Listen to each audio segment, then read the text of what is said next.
Dans notre campagne, nous avons vu beaucoup de thèmes sur croire. Et ce matin, comme nous l'a dit Hugo, la question qui va nous préoccuper est une question pas aussi simple que cela. Une question qui nous dit comment vivre libre. Vivre libre. Évidemment, plus qu'un droit, c'est notre besoin fondamental. Nous aspirons tous et toutes à la liberté de toutes nos forces. La Déclaration universelle de l'homme en parle presque à tous les articles. D'ailleurs, le premier démarre en disant « Tous les êtres humains naissent libres et égaux, en dignité et en droit. » Article numéro 2, « Tout individu a droit à la vie. Il a le droit à la liberté. » La liberté est un droit fondamental. Il a le droit à la sûreté de sa personne, sa sécurité. Et puis les articles continuent comme cela pour arriver à celui-ci qui a été fondamental. Nul ne sera tenu en esclavage ni en servitude, sous toutes ses formes. Et puis je me suis amusée à aller regarder aussi les droits fondamentaux de l'Union européenne. Et là, on trouve une notion encore plus affinée de la liberté. Là, déjà, c'était que l'être humain n'est pas un objet. Il a le droit à la liberté. Et on ne peut pas l'utiliser comme un objet, l'asservir. Et puis, les droits de l'Union européenne affinent cette question et nous dit « Toute personne a droit à la liberté de penser ».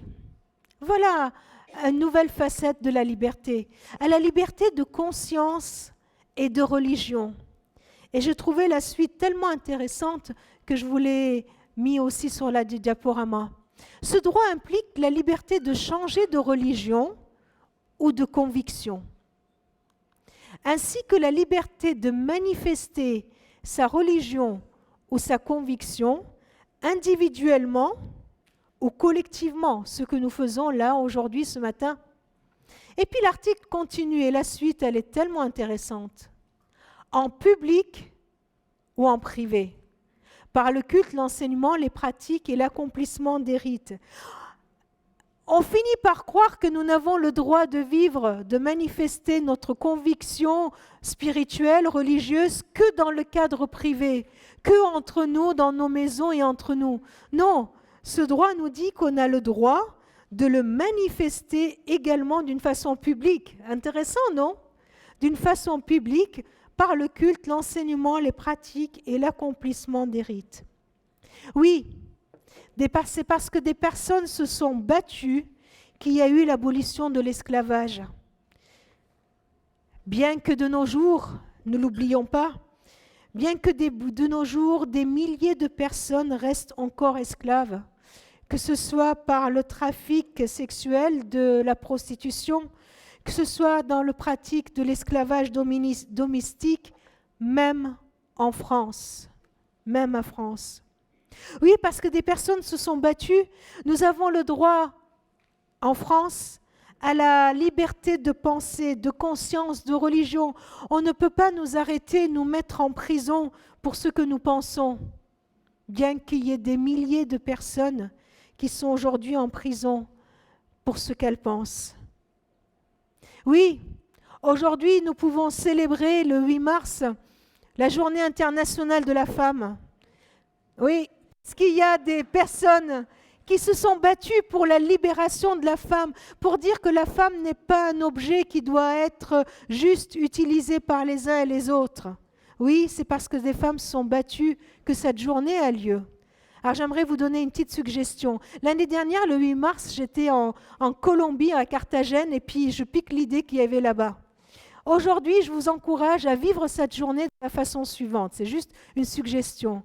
Si vous pensez à une femme de valeur qui vous a marqué, qui vous a fait du bien, qui a changé peut-être votre vie, eh bien, je vous invite aujourd'hui à l'honorer. À l'honorer, pas forcément uniquement en lui offrant une rose, ce que vous pouvez faire quand même, hein, Mais peut-être en allant lui parler, en allant le lui dire merci pour la femme que tu es. Et priez pour cette femme. Allez-y, prenez votre téléphone et appelez. Et puis, il n'y a peut-être pas qu'une seule femme, il y en a peut-être plusieurs femmes. Et puis, les femmes aussi peuvent le faire, bien sûr. Ce n'est pas qu'aux hommes de le faire.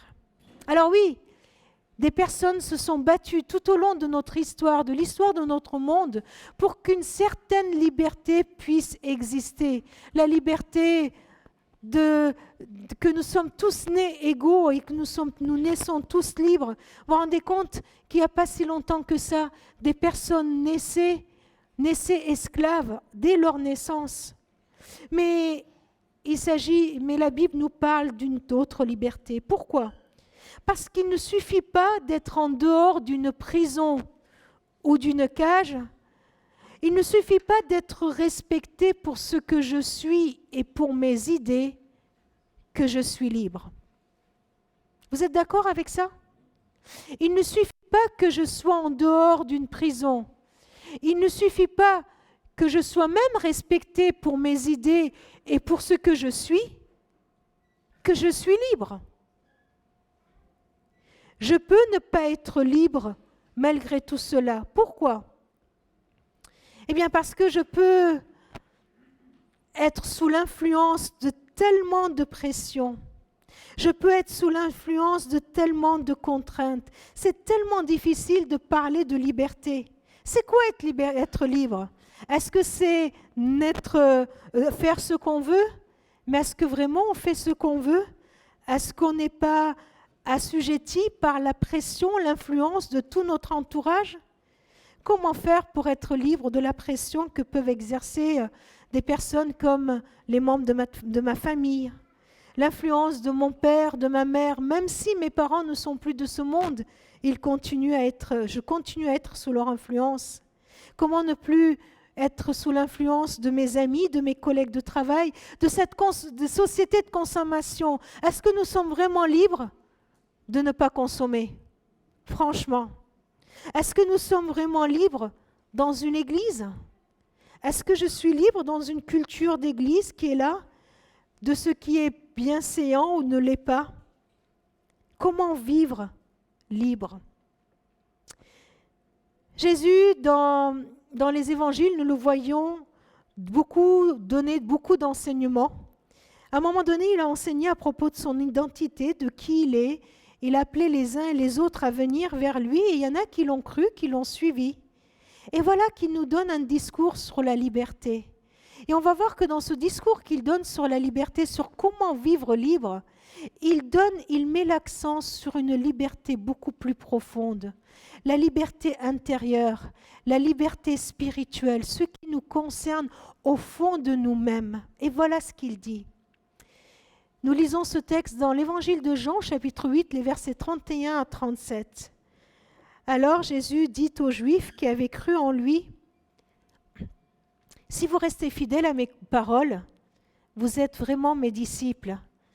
Ainsi vous connaîtrez la vérité, et la vérité vous rendra libres. » Ils lui répondirent, « Nous sommes les descendants d'Abraham et nous n'avons jamais été esclaves de personne. Comment peux-tu nous dire, vous deviendrez libres ?» Jésus leur répondit, « Oui, je vous le déclare, c'est la vérité. Tout homme qui pêche est un esclave du péché. » Un esclave ne fait pas toujours partie de la famille, mais un fils en fait partie pour toujours. Si le Fils vous libère, vous serez alors vraiment libre. Ceux qui ont entendu Jésus dire cela n'étaient pas vraiment contents, on le voit dans le texte. Ils n'étaient pas vraiment contents parce que quand Jésus parle de liberté, il emploie le même mot que la libération des esclaves. On devrait traduire par affranchi, vous voyez ? Il les a affranchis. Et Jésus est en train de dire qu'il ne suffit pas de n'être esclave de personne pour être libre. Il ne suffit pas de n'être esclave de personne ou d'aucun système pour être vraiment libre. Alors, Ceux qui l'écoutent, eux, ils sont libres, ils ne sont pas esclaves. Et à l'époque, sous l'Empire romain, être esclave était vraiment réel. Il y avait vraiment des esclaves qui n'avaient aucun droit, ni le droit de se marier, ni aucun droit sur leurs enfants. Ils étaient entièrement dominés et sous la domination de leur maître. Et puis ceux qui les écoutaient disaient, mais enfin Jésus, tu ne peux pas nous comparer à eux. Nous sommes libres. Et Jésus est en train de leur dire à eux, et de nous dire à nous qui vivons en France en 2020, qu'il y a un esclavage spirituel dans lequel nous pouvons être et dans lequel nous sommes. Cet esclavage, c'est la force et l'influence qu'exerce sur nous le mal et le péché. Jésus ose dire, tout homme qui pêche est esclave du péché. Est-ce qu'il y a quelqu'un parmi nous qui n'a jamais péché? Tiens, Jésus a dit cette phrase aussi, un peu dans un autre contexte. Voyez? Elle est terrible cette phrase, vous ne trouvez pas?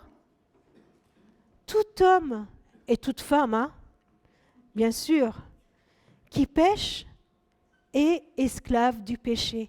Jésus est en train de me dire que moi, je peux, enfin non, mais même pas je peux, je suis esclave du péché. Mais qu'est-ce qu'il est en train de nous dire? Il est en train de nous dire que la vraie entrave à notre liberté, ce n'est pas les autres, ce n'est pas mon père, ma mère, l'éducation que j'ai reçue, les contraintes que je subis au boulot avec mon chef qui me donne plein de contraintes. Ce n'est pas notre société avec toutes les pubs que je vois à la télé qui m'obligent à aller acheter le dernier je ne sais pas quoi. Non, que la vraie entrave à la liberté, à notre liberté, c'est le péché. Le péché, c'est le mal que je subis et c'est le mal aussi qui influence ma vie et qui me conduit à me conduire d'une façon contraire au bien, contraire à ce qu'est Dieu et ce que Dieu veut pour moi. C'est cette influence qui me conduit même à faire ce que je ne voudrais pas faire.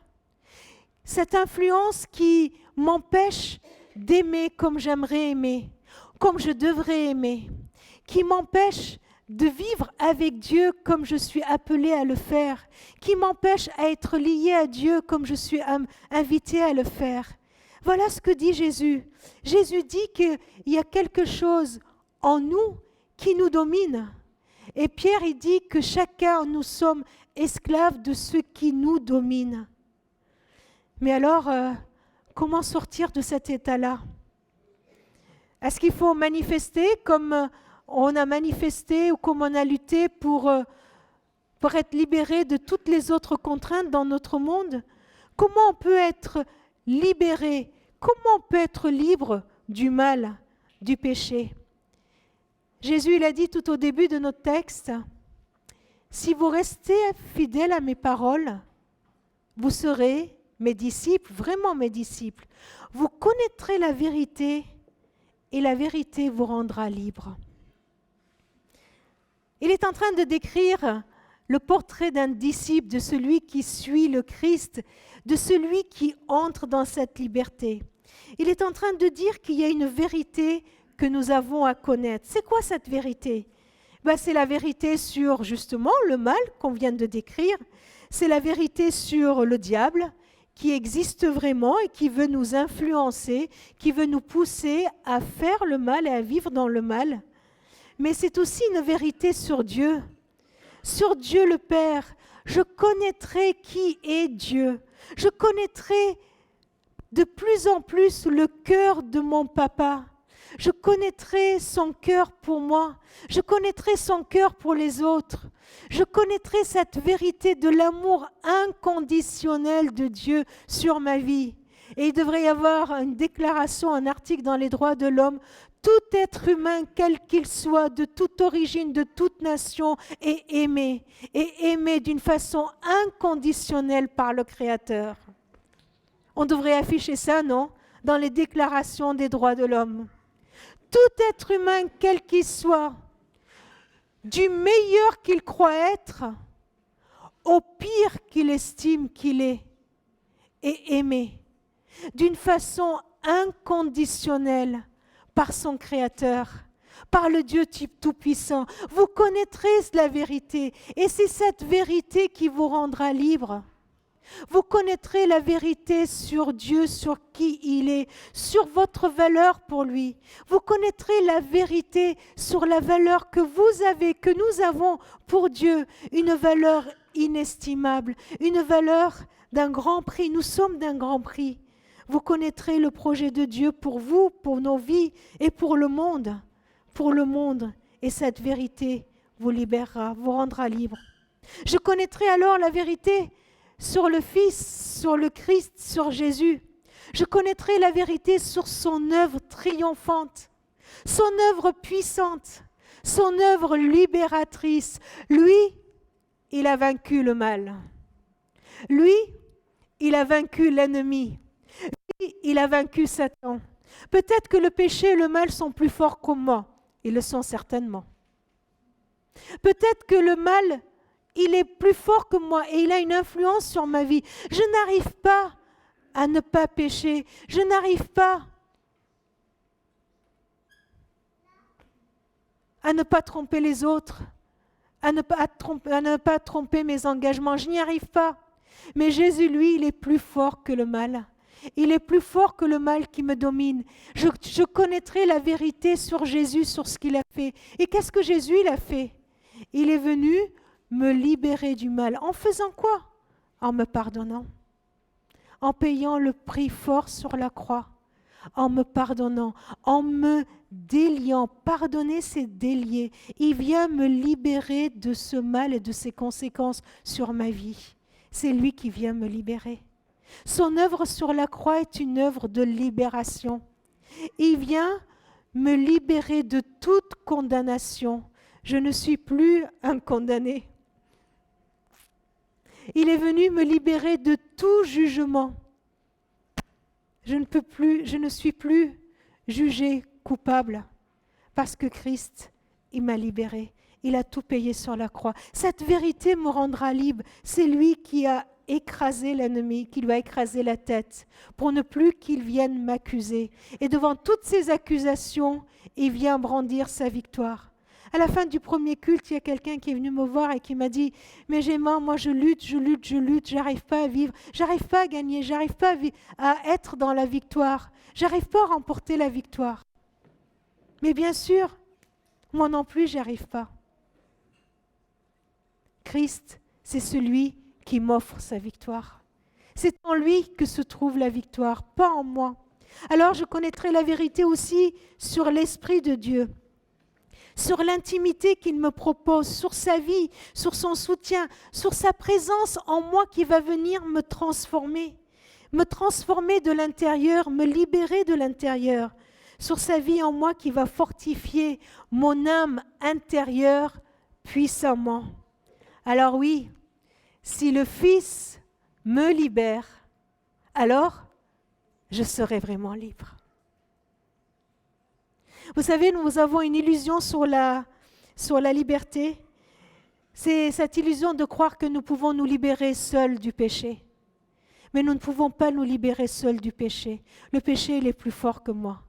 Par contre, si le Fils nous libère, alors nous serons véritablement libres. Est-ce que le Fils vous a libéré? Alors, au premier culte, il y en a un qui a crié oui. Hein? Oui. Est-ce que le Fils vous a libéré?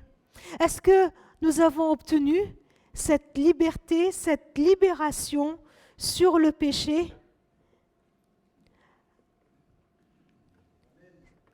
Yes. Amen.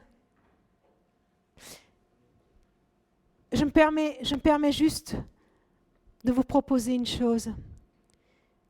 Si vous hésitez à crier ce Amen, bien sûr par pudeur, hein, mais si vous hésitez à le dire même au fond de votre cœur, demandez-le au Seigneur. Dites Seigneur, viens me libérer. Ce verset, c'est le Christ qui a dit ça, c'est Jésus qui a dit cette phrase. Hein. Je ne l'ai pas inventée, c'est dans la Bible. Jésus a dit, si le Fils vous libère, vous serez véritablement, vous serez vraiment libre. Alors demandez-le au Seigneur, dites Seigneur, viens me libérer. Seigneur Dieu, je veux vraiment te prier pour tous ceux qui ne vivent pas au fond de leur cœur cette conviction qu'à la croix tu es venu nous libérer, que tu es venu nous pardonner, que le péché n'a plus de pouvoir sur nous. Esprit Saint, viens nous éclairer, viens nous conduire dans la vérité. Ouvre nos cœurs, ouvre nos yeux, que les écailles tombent de nos yeux et que nous puissions vraiment réaliser spirituellement que c'est toi qui nous libères. Oui Seigneur, par ton esprit, viens libérer tous ceux qui en ont besoin, et moi en premier. Amen. Alors libérés par la grâce de Dieu, comme nous venons de chanter, nous avons maintenant à marcher dans cette liberté que le Seigneur nous propose. Une fois qu'on est libéré, comment on va marcher dans cette liberté? Souvent, on croit qu'on va marcher dans la liberté, ça veut dire, la marche de celui qui est libre, c'est la marche de quelqu'un qui enfin va pouvoir faire ce qu'il veut. Enfin, il va pouvoir décider par lui-même. Nous croyons que vivre libre, c'est de ne dépendre de personne pour nos choix, pour notre vie, pour les décisions que nous avons à prendre.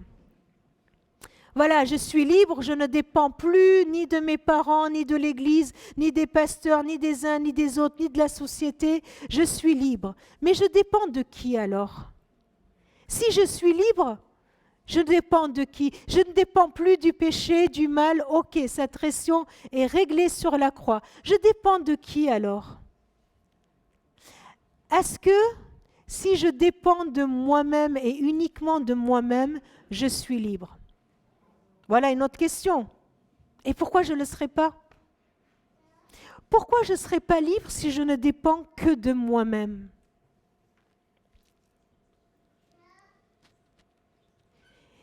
Vous savez, le verset qu'on a lu tout à l'heure, qui dit que nous sommes esclaves de ceux qui nous dominent. Si c'est moi qui me domine, si je ne dépends que de moi, ça veut dire que la seule autorité que je reconnais sur ma vie, c'est moi-même. Ça veut dire que je veux être soumis à moi-même. Mais est-ce que je suis le mieux placé pour vivre une vie de liberté? Est-ce que je suis la meilleure conseillère de moi-même? Est-ce que je sais le mieux ce qui me convient pour vivre libre, pour vivre complètement libre? La liberté ne consiste pas à n'être dépendant de rien. La liberté ne consiste pas à n'avoir aucune dépendance relationnelle, n'avoir aucune autorité sur ma vie.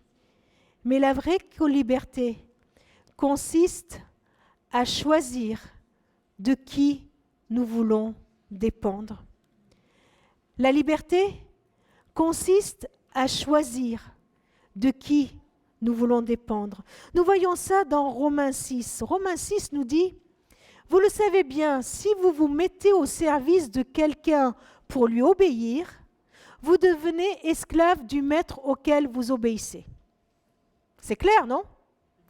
Si je me mets au service de moi-même pour obéir à mes désirs, à mes passions, à ma volonté, à mes idées, à moi-même, je deviens esclave de moi-même. C'est ça. Si je me mets au service d'une institution, d'une église, d'un maître à penser, je deviens esclave de la personne au service de laquelle je me mets, à qui j'obéis. C'est pour ça qu'il est très important de décider dans notre vie qui nous servons. Il est très important de savoir à qui nous voulons obéir, parce que nous devenons esclaves de cette personne-là. Alors le texte continue et il dit, il s'agit soit du péché qui conduit à la mort, soit de l'obéissance à Dieu qui conduit à une vie juste. Les conséquences sont graves, les conséquences sont radicales. Mais Dieu soit loué. Vous qui étiez auparavant esclaves du péché, vous avez maintenant obéi de tout votre cœur au modèle présenté par l'enseignement que vous avez reçu. Vous avez été libérés du péché et vous êtes entrés au service de ce qui est juste. Et c'est ça la bonne nouvelle, c'est qu'une fois qu'on est libéré du péché, nous pouvons nous mettre au service de ce qui est juste. Nous pouvons nous mettre au service, même je dirais, de celui qui est juste. Nous pouvons choisir qui sera notre maître.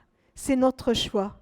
Et un peu plus loin, verset 22, il est dit, « Mais maintenant que vous avez été libérés du péché et que vous êtes devenus esclaves de Dieu, vous avez pour fruit la progression dans la sainteté et pour fin la vie éternelle. » Ce texte nous propose de choisir comme maître le Christ, le Seigneur, le Dieu Tout-Puissant. Voilà la liberté que Dieu me propose, celle de le choisir lui comme mon maître, celle de croire que ma vie entre ses mains est beaucoup mieux gardée que ma vie dans mes mains à moi, celle de croire que devenir serviteur de Dieu, même plus, devenir esclave de Dieu, me rend beaucoup plus libre que devenir esclave de moi-même. C'est ce choix que Dieu m'invite à poser. Lui qui me libère du péché, il m'invite à le choisir lui et lui seul comme mon maître. Alors, ce chemin où je vais le choisir comme mon maître va produire en moi une progression de ce qui est juste, une progression de ce qui est saint, une progression vers le bien. Oui, libéré du péché, je suis libre face à la haine, face à la violence, face au mal. Soumis au Christ, alors je serai libre face à toute pression. Si je choisis que c'est le Christ qui a autorité sur ma vie, personne d'autre ne pourra avoir autorité sur ma vie. Si je choisis que c'est la parole de Jésus qui est la plus importante, alors la parole de mon père, de ma mère, de mon mari, de mes enfants, de tous ceux qui m'entourent ne sera que relative. Alors si je choisis que c'est ce que Dieu dit de ma vie, l'ordonnance qu'il me donne que je dois suivre, c'est à lui que je dois obéir. Alors toutes les autres lois, toutes les autres pressions seront complètement relatives. Le Seigneur m'invite à la soumission pour vivre libre. C'est contradictoire? C'est juste prendre conscience que de toute façon, nous sommes des êtres dépendants. Et la liberté que nous avons, c'est de choisir de qui je veux dépendre. Alors mes amis, venez, osons dire au Seigneur, Seigneur, toi qui m'as libéré du péché, je veux vivre libre en étant soumis à toi. Je veux vivre libre face à toute pression parce que toi tu es celui qui est mon maître. Toi tu es celui qui me libère complètement. C'est à toi et à toi seul que je veux obéir et que je veux être soumis.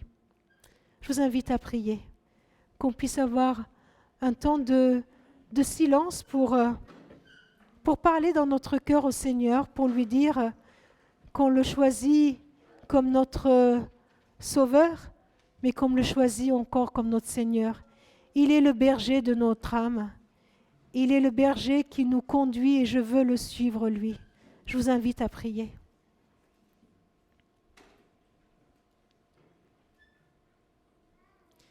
Seigneur, oui, je veux te choisir. Je veux te choisir encore et encore comme le maître souverain de ma vie. Et en formulant cela, Seigneur, je me rends compte de toutes les fois où que je ne t'ai pas suivi, où je n'ai pas fait ce que tu me disais de faire, que je ne t'ai pas laissé me donner les pensées, les ressentis, les sentiments qui sont les tiens. Et je voudrais vraiment te demander pardon pour cela.